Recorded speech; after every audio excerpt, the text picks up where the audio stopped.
समय के साथ साथ राजा कृष्णदेव राय की माता बहुत वृद्ध हो गई थी। एक बार वह बहुत बीमार पड़ गई। उन्हें लगा कि अब वह शीघ्र ही मर जाएंगी। उन्हें आम से बहुत लगाव था, इसलिए जीवन के अंतिम दिनों में वह आम दान करना चाहती थी। सो उन्होंने राजा से ब्राह्मणों को आम दान करने की इच्छा प्रकट की। वह समझती थी कि इस प्रकार दान करने से उन्हें स्वर्ग की प्राप्ति होगी। सो कुछ दिनों बाद राजा की माता अपनी अंतिम इच्छा की पूर्ति किए बिना ही मृत्यु को प्राप्त हो गई। उनकी मृत्यु के बाद राजा ने सभी विद्वान ब्राह्मणों को बुलाया, अपनी माँ की अंतिम इच्छा, अपूर्ण इच्छा के बारे में बताया। कुछ देर तक चुप रहने के पश्चात ब्राह्मण बोले, ये तो बहुत ही बुरा हुआ महाराज। अंतिम इच्छा के पूरा ना होने की दशा में तो उन्हें मुक्ति ही नहीं मिल सकती। वह प्रेत योनि में भटकती रहेंगी। महाराज, आपको उनकी आत्मा की शांति का उपाय करना चाहिए।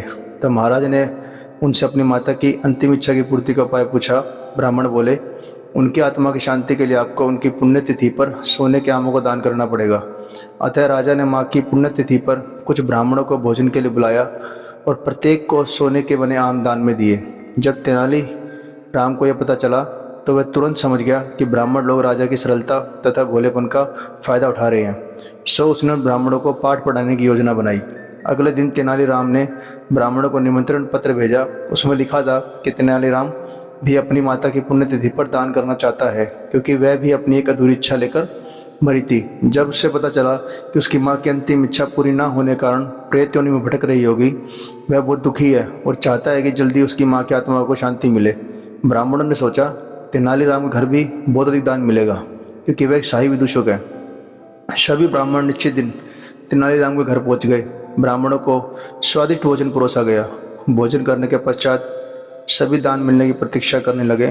तभी उन्होंने देखा कि तेनालीराम लोहे की सलाखों को आग से गर्म कर रहा था। पूछने पर तेनालीराम बोले, मेरी माँ फोड़ों के दर्द से बहुत परेशान थी। मृत्यु के समय उन्हें बहुत तेज दर्द हो रहा था। इससे पहले कि मैं गर्म सलाखों से उनकी सिकाई करता, वह मर चुकी थी। अब उनकी आत्मा की शांति के लिए मुझे आपके साथ वैसा ही करना पड़ेगा जैसा कि उनकी अंतिम इच्छा थी। ये सुनकर ब्राह्मण बुखला गए। वह वहाँ से तुरंत चले जाने जाते थे।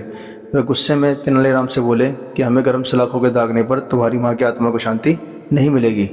नहीं महाशय, मैं झूठ नहीं बोल रहा। यदि सोने की आमदान देने से महाराज की माँ की आत्मा को स्वर्ग में शांति मिल सकती है, तो मैं अपनी माँ की अंतिम इच्छा क्यों नहीं पूरी कर सकता। ये सुनते ही सभी ब्राह्मण समझ गए कि तेनालीराम क्या करना चाहते हैं। वह बोले, तेनालीराम, हमें क्षमा करो, हम वह सोने के आम तुम्हें दे देते हैं, बस तुम हमें जाने दो। तेनालीराम ने सोने के आम लेकर ब्राह्मणों को जाने दिया, परंतु एक लालची ब्राह्मण ने सारी बातें राजा को जाकर बता दी। ये सुनकर राजा क्रोधित हो गए और उन्होंने तेनालीराम को बुलाया। वे बोले, तेनालीराम, यदि तुम्हें सोने के आम चाहिए थे तो मुझसे मांग लेते। तुम इतने लालची कैसे हो गए कि तुमने ब्राह्मणों से सोने के आम ले लिए।